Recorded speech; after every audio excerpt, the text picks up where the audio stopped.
Largest source of campaign contributions, the financial sector, naturally, which has so far spent $1.4 billion in this election cycle. Now, the cycle, the equivalent of $2.3 million a day, in order to influence future decision-making in Washington. They'd like to be a part of that. Here to react is Jared Levy of ProfitableTrading.com and Veronica Dagher of the Wall Street Journal. Veronica, what interests me most is that the Investors Business Daily has shown that by 47% to 38%, investors favor Hillary over Trump. Why is that?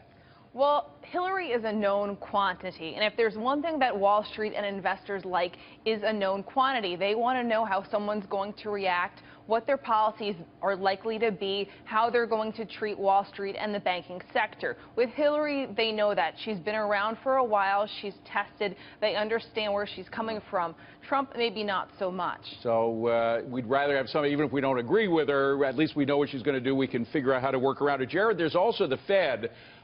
We know that Hillary favors the kind of stuff that Wall Street favors as well, which is very loose monetary policy. Donald Trump says absolutely not. That hurts savers. He would fire Yellen. Whether he can or not is another point, but he would go in the opposite direction from where Wall Street wants to go, right? Yeah, I mean, you know, he's not just sort of a wild card in that you don't know what he's going to do. But Trump has talked about, pulling back regulations. And as much as that's good for Wall Street, remember, they've now, banks, a lot of them have repositioned themselves for these regulations. And on top of it, if he were to, pull Janet Yellen and really try to take a different direction, the Fed in a different direction, that could also upend a lot of things with markets. So like Veronica said, status quo is a good thing. And a lot of that money, $800 million, has likely been flowing to Hillary's campaign because that's what Wall Street wants. And again, we saw that in the numbers. The majority likes the status quo. All right, meanwhile, the glory days might just be over for Chipotle. Oh, no! The Mexican fast food giant reporting earnings marked by a disappointing 95% drop in profits and almost 22% decline in same-store sales. Veronica, wow, they need some tequila and... Yeah, I'm sure some of their executives are maybe indulging. Yeah, the stock is down about 36% for the year. They're still recovering when it comes to their reputation. This food safety scare really scared some people away, and some of those customers haven't come back despite the deep discounting, the free giveaways.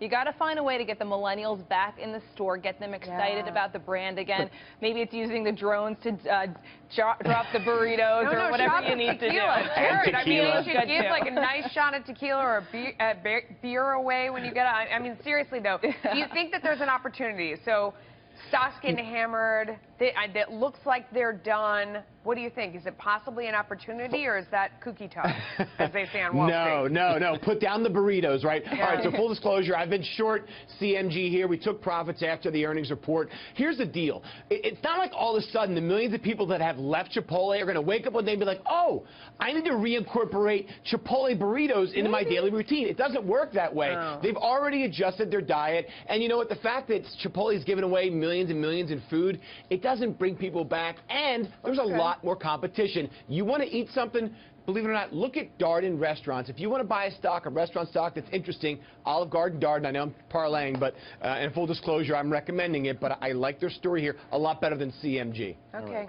Let's bring it back from Chipotle to healthcare. That's a natural transition. It is natural. The CEO, Mark Bertolini, says that young people care more about beer than they do about their health. That makes sense. That does make sense. This is the out-of-pocket costs of Obamacare have risen so much. He believes it does make more sense for them to spend on gas for their car or beer for Fridays or Saturdays before health care. Veronica, it makes perfect sense for 95% of millennials. It makes no sense for them to buy insurance. We knew that from the beginning. It makes more sense for them to pay a fine and just not worry about it. Deductibles are so high it'll never pay off for them. Right. I know a lot of people who are just taking that fine and taking the hit. The economics of this has always been tough for millennials. Many of them are individual households. They're single. They don't have dependents, so they don't get the subsidies from Obamacare. So that insurance is more expensive on real terms compared to some other people. They're also younger, more likely to feel excited about their life, don't think they need insurance, so the motivation for them to buy isn't there. Yeah. Most of them don't. I mean, most of us don't need a doctor when we're in our 20s or even our 30s. Jared, the point is that Obamacare essentially is a contribution. When you're giving money either by paying it in a fine or by buying into Obamacare, if you're a millennial, you're contributing. Right now, the fine doesn't pay that much, but it's going up very high in the near future for them.